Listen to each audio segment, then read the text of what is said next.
On vous souhaite la bienvenue à ericlatour.com. Dans quelques instants, on va vous parler de théâtre en été du côté de Rougemont, une nouvelle saison avec une pièce de Feydeau. On reçoit Jean-Bernard Hébert dans quelques instants, un natif de Saint-Alexandre. Mais d'abord, on vous parle du 150e anniversaire du Canada. Pourquoi? Parce que c'est gratuit. Toutes les installations, les lieux historiques, bref, Fort-Lennox, Fort-Chambly, c'est gratuit pour tout l'été. On en parle à l'instant.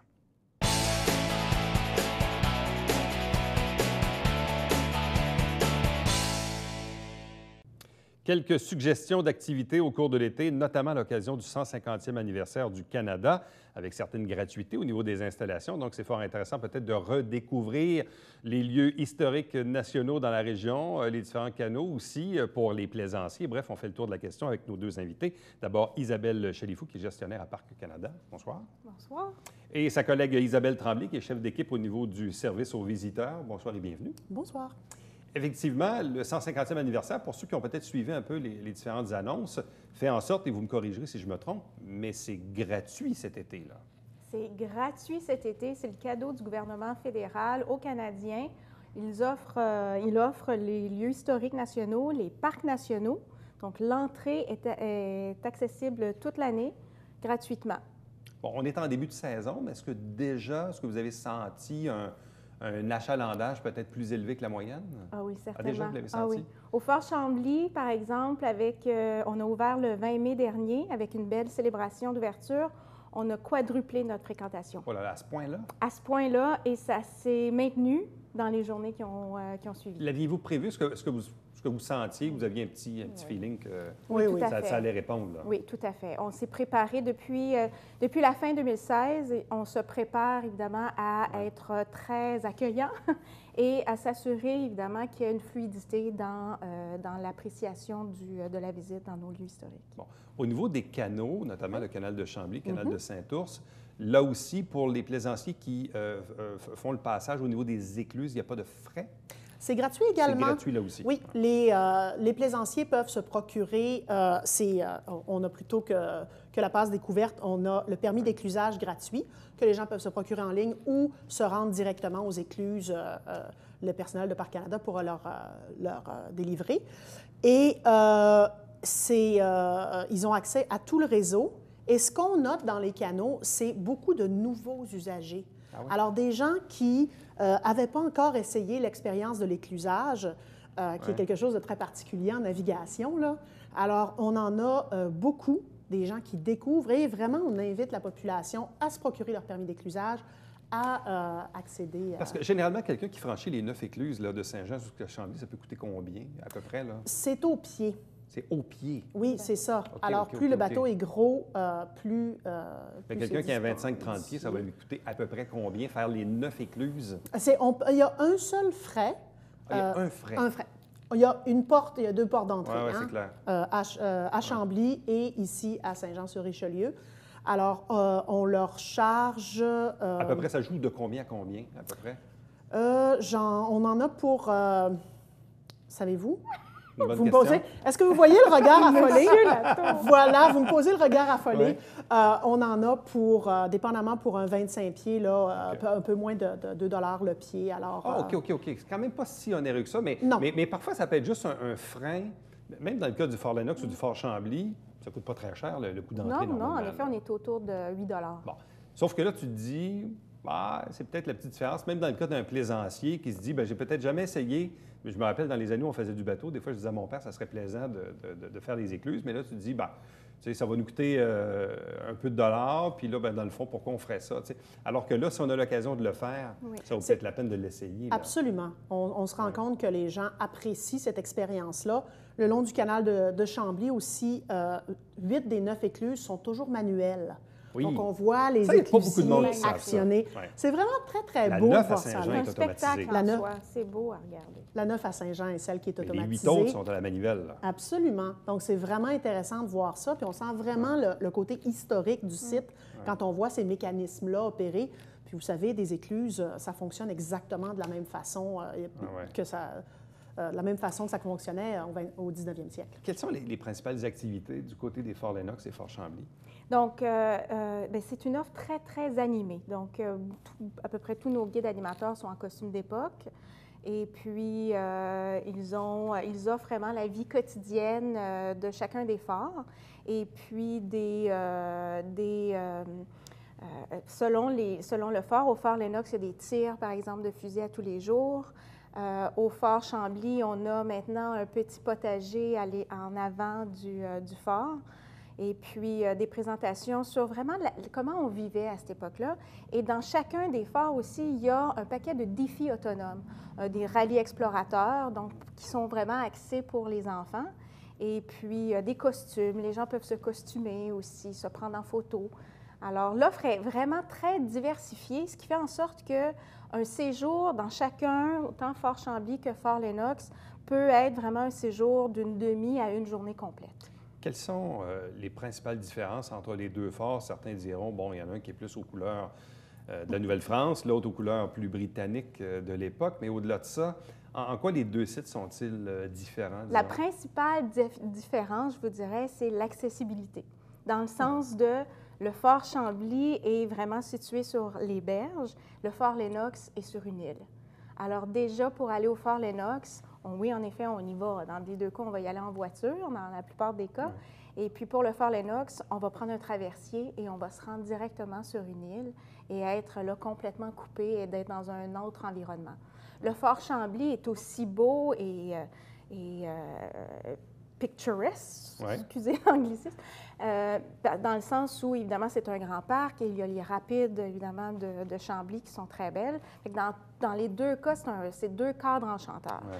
Puis oui, en effet, la distinction principale, c'est un est un fort qui rappelle, évidemment, l'occupation française et l'autre, le fort britannique, davantage.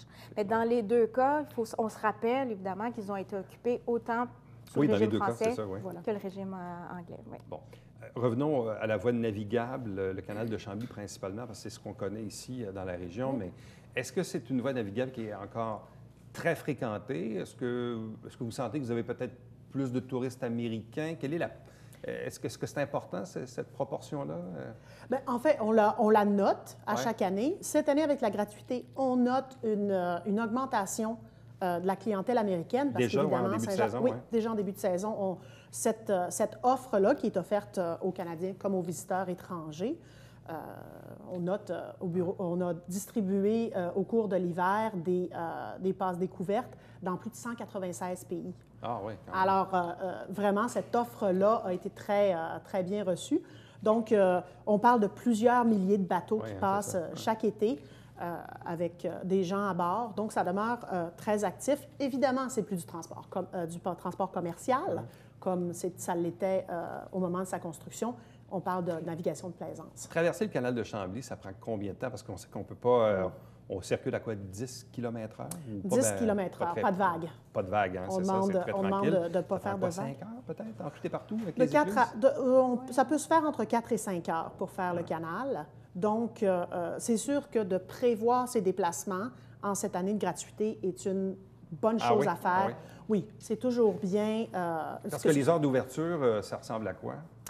On ouvre, là, on va arriver prochainement en pleine saison. Ouais. Alors, on a des éclusages qui commencent. Si on veut faire l'ensemble du canal, on est mieux de faire les éclusages du matin, donc dès 9 h le matin, pour pouvoir traverser. Parce que vous êtes ouvert de 9 h jusqu'à... 18 h, à peu près 18 h. Mais vous avez quand même à chacune des écluses des quais. Donc, si parfois quelqu'un arrive, puis là, oups, là, c'est fermé, puis ça va au lendemain matin, il peut... On encourage l'amarrage de nuit. D'ailleurs, il y a un nouveau secteur qui a été développé dans le secteur de Chambly avec des quais qui ont été restaurés, d'alimentation électrique, des choses comme ça. Donc, ça peut être une belle expérience, soit d'être ici amarré dans le Vieux-Saint-Jean. L'offre est très diversifiée, puis les plaisanciers l'apprécient. Donc, peuvent passer la nuit à bord de leur bateau pour ensuite continuer. Je vous dirais que c'est un choix que plusieurs font, de rentrer le soir, puis de poursuivre le lendemain. Puisqu'on parle d'heures d'ouverture, dans le cas des forts Lennox et Fort Chambly, est-ce que là aussi, vous allez entrer dans la période de pointe, ouvert 7 jours sur 7? Ouvert 7 jours sur 7. Mais les heures d'ouverture ressemblent à quoi? De 10 h à 18 h, tous les jours. Est-ce que les gens, ou est-ce que vous avez des groupes dans certains cas? Est-ce que ces gens-là, est-ce qu'il est préférable de réserver à l'avance? Dans tous les cas, c'est sûr que si c'est un groupe organisé, on ne parle pas d'une famille, là, on parle évidemment d'un groupe. Là, 10, 15, 20 personnes. Au et plus, moins, là, c'est ça. Là, parlons d'une vingtaine, de 20 à 50, 75, 100 personnes, des camps de jour, par exemple. Oui. S'il vous plaît, réservez. En effet, annoncez-vous. C'est gratuit. Avez-vous des surprises parfois? Oui, ça arrive. Pas trop mal. Rarement, mais ça arrive. Okay. Pas trop mal. Des demi-surprises. Ils se sont annoncés, mais ils sont arrivés beaucoup plus nombreux. Okay. Donc, fait que c'est... au moins, on les attendait. Mais donc, on va les accueillir, c'est sûr. Mais oui, en effet, ce qu'on veut, nous, c'est offrir la plus belle expérience de visite, hein, n'est-ce pas? Donc, plus on est préparé, évidemment, on s'assure que les guides sont en disponibilité, puis qu'il y a pas que tous les usagers peuvent en profiter. Là. Bon. Là, dans le cadre du 150e anniversaire, est-ce que les gens doivent s'inscrire? Est-ce qu'ils doivent posséder une passe? Comment ça fonctionne? Oui, depuis l'hiver, en fait... Parce que ça, j'en avais entendu parler même pour les parcs nationaux. On a vu la carte d'éclusage et puis la carte d'entrée nationale dans les lieux historiques, les parcs nationaux, c'est celle-ci. Elle peut être commandée en ligne. Autrement, il y en a dans tous les lieux historiques et les parcs nationaux. Donc, si je me pointe au Fort Lennox, au Fort Chambly, je vais l'obtenir. Oui, exactement. Et puis, c'est une carte d'entrée par groupe, dans le fond. Fait que vous êtes avec vos amis, votre famille, vous entrez avec une seule carte. Évidemment, si vous voulez en revisiter d'autres lieux puis que vous préférez avoir votre carte en couple ou en famille, évidemment, on va en remettre à ce niveau-là. Et dans le fond, le bénéfice aussi du 150e, au-delà de la gratuité, ça va permettre peut-être à certaines personnes de redécouvrir des installations qui n'ont peut-être pas eu depuis fort longtemps. Exactement. C'est ce qu'on souhaite. C'est d'une part que certaines personnes qui ne connaissent pas le réseau de Parcs Canada vraiment soient bien initiées et puis, évidemment, qu'après, ils reviennent nous revoir parce que nos animations, nos programmations, on les renouvelle à chaque année. Donc, même si c'est des beaux lieux historiques conservés et protégés pour les générations à venir, au niveau de l'expérience, nous, on tente d'être toujours pertinent puis d'avoir des activités renouvelées au goût du jour. Et puis, donc, l'objectif, c'est en effet que les gens nous trouvent assez agréable, fun comme lieu pour qu'ils reviennent nous voir. Et là, bon, au-delà de la période de pointe, vous êtes ouvert jusqu'à l'Action de grâce, même un peu plus loin? Le Fort Chambly jusqu'à l'Action de grâce, le Fort Lennox jusqu'à la Fête du travail. Un peu plus tôt, lui. Un peu plus tôt dans le cadre du Fort Lennox. Et pour ce qui est du canal de Chambly, au niveau des écluses et tout ça, c'est ouvert jusqu'à? Jusqu'à la Fête de l'Action de grâce. Jusqu'à l'Action de grâce. Donc, c'est 6 mois de la Fête des Patriotes jusqu'à l'Action de grâce toutes les années. Bon, et si les gens veulent obtenir de l'information, parce que là, on a parlé principalement des attraits ici dans la région, mais vous gérez également d'autres installations, là. Oui, tout à fait. Dans le fond, c'est un très grand réseau. On essayait de ne pas faire d'erreur en se rappelant l'ampleur du réseau, mais on parle de 167 lieux historiques à travers le Canada, gérés par Parcs Canada. Plus d'une quarantaine de parcs, des aires marines nationales de conservation. On a aussi, ici, assez près, on a soit le parc de la Mauricie, qui se trouve dans le secteur de Shawinigan, ou on y pense peut-être moins, le parc des Mille-Îles, qui se trouve à être le long du Saint-Laurent. Donc, il y a vraiment, puis les lieux historiques, il y en a de très nombreux. Alors, on invite les gens à se procurer leur carte. En Montérégie, il y a 6 lieux historiques nationaux gérés par Parcs Canada. Donc, les 2 canaux historiques, Saint-Ours et Canal de Chambly, évidemment Fort Chambly, Fort Lennox. Et il y a aussi Bataille de la Châteauguay et Coteau du Lac. Donc, dans les escapades d'une journée, là, ce sont des super... La Montérégie est gâtée. C'est pas toutes les régions du Québec. Merci beaucoup. Bon été. Merci. Bon été à vous. Reste avec nous, puisqu'au retour, on vous parle de théâtre du côté de Rougemont cet été.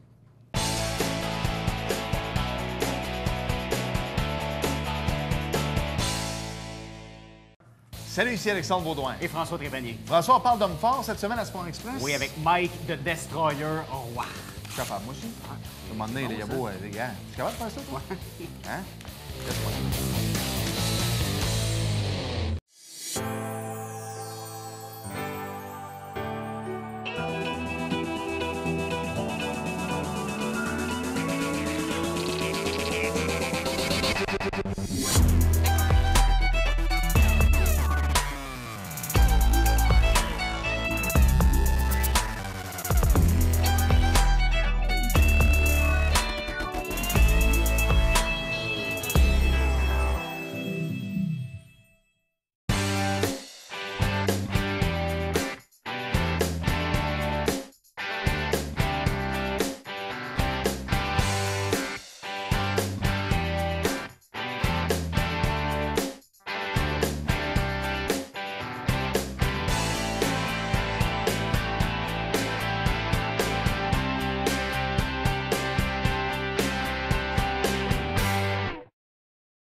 Le Théâtre de Rougemont vous accueille à nouveau cet été du 29 juin au 26 août et la pièce qui sera présentée, Chat en poche. On reçoit avec nous le producteur et comédien Jean-Bernard Hébert. Bonsoir et bienvenue. Salut, Éric. Une 32e saison. 32e saison déjà, 1985, j'ai fait mes débuts et là, c'est notre 32e saison au Théâtre de Rougemont. Parce qu'évidemment, avant, il y a eu évidemment le Théâtre du Vieux-Terrebonne, il y a eu la Marjolaine, il y a eu l'Escale où on s'était rencontrés la dernière fois, je pense. Puis depuis 2004, installé à Rougemont et au Théâtre des Grands Chênes à Kings et Falls. Bon, qu'est-il advenu de ce natif de Saint-Alexandre que tu es, qui principalement a fait une carrière de comédien, mais de producteur, Oui. et oui, principalement dans le monde du théâtre d'été. Ma plus grande passion, c'était, de devenir chef de troupe, de devenir directeur de théâtre. Ça, c'était mon rêve, avant de faire même mon école de théâtre. C'était pour moi de diriger une troupe, de faire vivre des comédiens, des artisans, des concepteurs, d'être un créateur à part entière. Et par la suite, tout s'est fait comme par enchantement, je te dirais, de façon très organique parce que c'est une passion. Et à partir du moment, Éric, où vous êtes passionné, vous faites exactement, je veux dire, tout avec passion et avec cœur, les choses s'opèrent d'elles-mêmes. Donc, je suis devenu directeur de théâtre, je suis devenu comédien, devenu metteur en scène, directeur artistique. Il y a eu des tournées qui se sont emboîtées les unes dans les autres. Je suis, je te dirais, en longueur et en durée de temps, le plus vieux, malgré mes 55 ans, le plus vieux producteur de théâtre privé au Québec, sur une longue séquence, là, depuis 32 ans, oui. Et il y a eu, à travers tout ça, évidemment, je veux dire, un cas d'unicité, ça, j'en suis fier. Les productions Jean-Bernard Hébert ont été achetées souvent dans des théâtres institutionnalisés à Montréal. Donc, je pense entre autres à la Compagnie Jean Duceppe, je pense entre autres au Théâtre du Rideau-Vert, au Théâtre Denise Pelletier et aussi au Théâtre français du Centre national des arts d'Ottawa. Est-ce qu'il est juste encore aujourd'hui, en 2017, de parler de théâtre d'été? Moi, j'ai jamais fait de théâtre d'été, Éric. Moi, j'ai toujours voulu me dissocier de cette étiquette péjorative. Ouais. Qui était un peu, je veux dire, mon oncle Donat. Moi, j'ai toujours fait du théâtre en Tout été. court. Tout court. Du théâtre en été. Et Fédo, cet été, en est un bel exemple. J'ai fait l'été, moi, des pièces comme L'Avare de Molière. J'ai fait 12 hommes en colère, Thérèse et Pierrette à l'École des Saints-Anges, qu'on a joué, je pense, 250 fois. Ça n'a jamais été pour moi, je veux dire, je n'ai jamais voulu avoir cette étiquette-là. Non pas par prétention, non pas par snobisme, mais j'avais envie de faire quelque chose de différent. J'avais envie de faire quelque chose aussi qui n'était pas...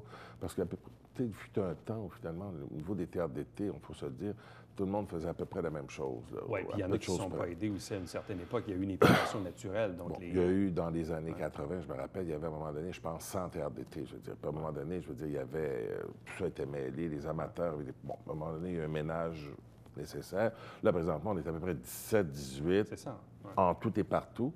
Et en Montérégie, je pense qu'on n'est plus que 3. Il reste Belleuil, Rougemont et Pointe-des-Cascades, qui est quand même assez loin, à Dorion.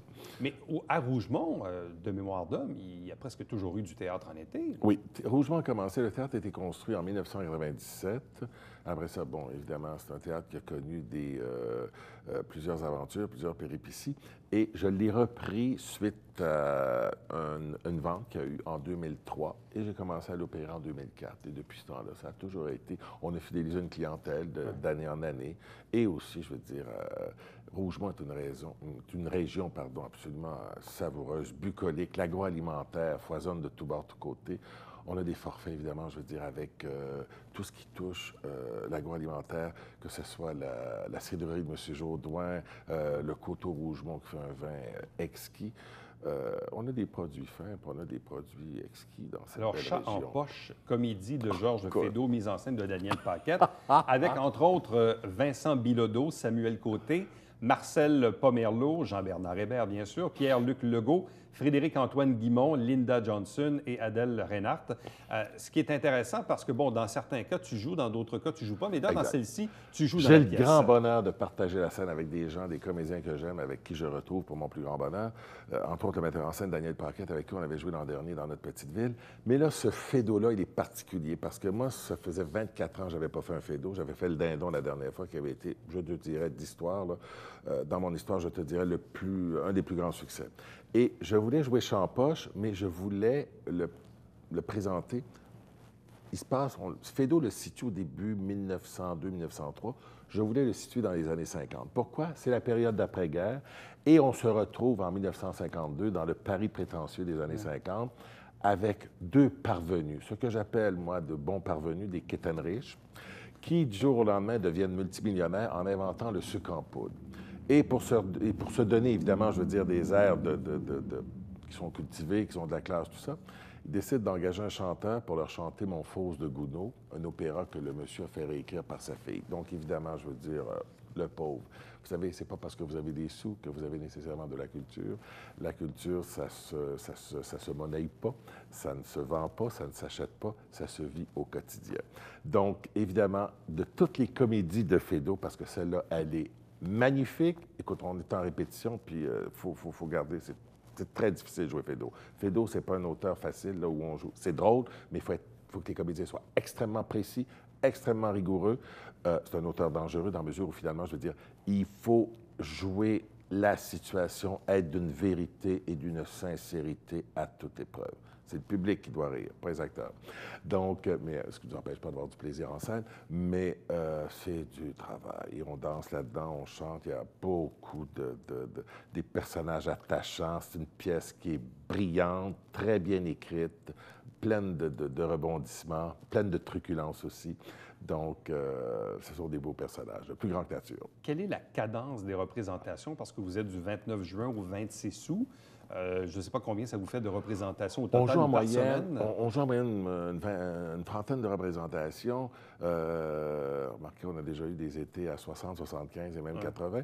Là, on est à peu près à une trentaine de représentations. On joue du jeudi au samedi. Il y a certains dimanches aussi. Et il y a certaines représentations parce que ça nous était beaucoup demandé, des personnes âgées qui veulent venir l'après-midi. Donc, entre autres, je pense, si je ne m'abuse, le 29 juillet, je pense qu'on a une représentation à 16 h. Donc, c'est très bien. Les gens peuvent revenir après de clarté. Et puis, quelle est la capacité de la salle? On a 500 fauteuils, Éric, oui, quand même.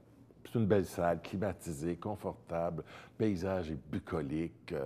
Tout autour, c'est magnifique aussi. Comme je disais tantôt, on a des forfaits aussi avec au potager Mont-Rouge où les gens, je veux dire, peuvent se restaurer de façon absolument superbe avec des produits du terroir, une cuisine traditionnelle, exquise et très peu coûteuse, je vous dirais. Quel est le défi à chaque saison de dire, ben là, il faut que je retrouve une pièce, il faut que je la choisisse. Seigneur Après Dieu. ça, il faut trouver les comédiens. Oui. Là, c'est le jeu du téléphone. Es-tu disponible cet été? Oui, est-ce que ça te tente? Bon, là, comment toute cette préparation-là, ça ressemble à quoi? C'est 2 ans d'avance, Éric. Moi, je suis déjà rendu dans ma programmation en 2019. Oui, parce que de plus en plus, on est tributaire de 3 choses. Les gros tournages se font l'été maintenant. Oui, ça c'est vrai. Donc, évidemment, les comédiens vedettes. Si on va attirer une clientèle, ça prend évidemment des comédiens connus, idéalement, pour attirer la clientèle. Têtes d'affiche, là. Quelques têtes d'affiche. Bon, cette année, on a quand même Vincent, il y a quand même Linda aussi qui font de la télévision.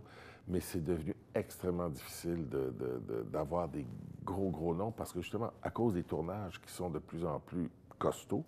Donc, vous savez, un comédien qui va se lever à 4h30 du matin pour tourner jusqu'à 6-7 h le soir, être libéré pour jouer au théâtre à 8h30, c'est pas intéressant. C'est pas intéressant. Et, donc, il y a un défi logistique. Il y a un défi, il faut une logistique. Mais moi, j'arrive à avoir à peu près des comédiens que je veux parce que, bon, une tradition, quand on joue aux productions Jean-Bernard Hébert, il y a quelque chose, il y a un petit plus. Puis, évidemment, il y a les tournées aussi qui, à chaque année, je veux dire, viennent rehausser la saison estivale. C'est ça, parce que souvent, vous jouez des pièces durant l'été, mais elles sont reprises...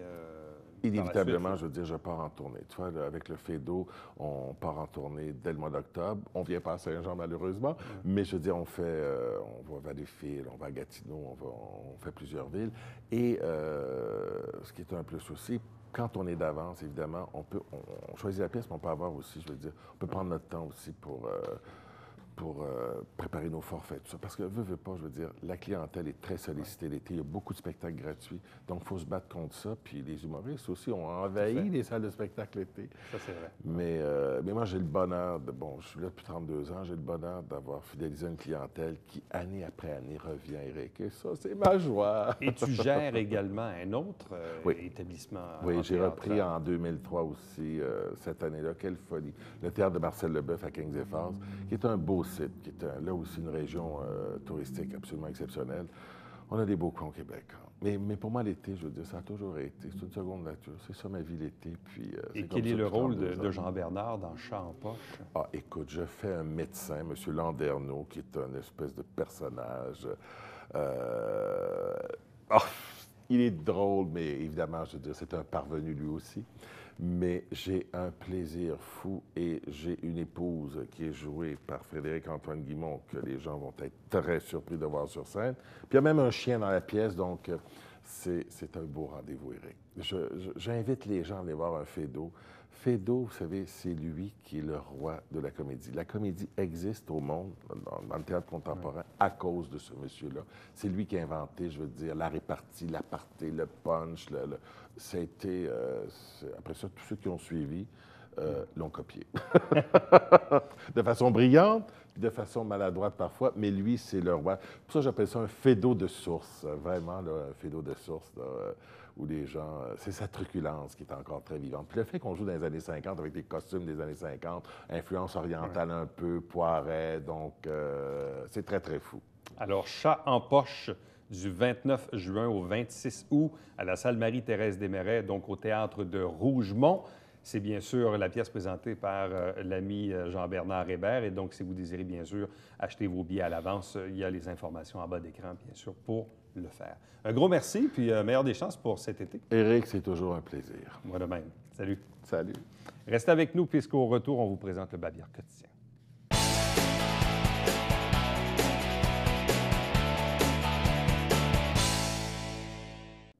Retour sur l'événement de samedi dernier au parc Jerry Boulet avec Classica, The Dark Side of the Moon de Pink Floyd. Par Classica, c'était franchement incroyable.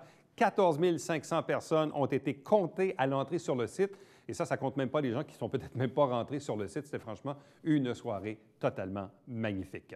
Chaque semaine, on vous présente des extraits du Conseil de Ville. L'émission s'appelle Saint-Jean-sur-Richelieu. Chaque dimanche matin, 9h30 en direct, c'est le Télébingo avec 3 500 $ en prix. Il y a 30 dépositaires dans la région pour acheter vos livrets. Pour avoir la liste, allez sur notre site Internet. Et entre-temps, pour m'écrire, Éric Latour en un mot, à commercial tvhr9.com. À demain.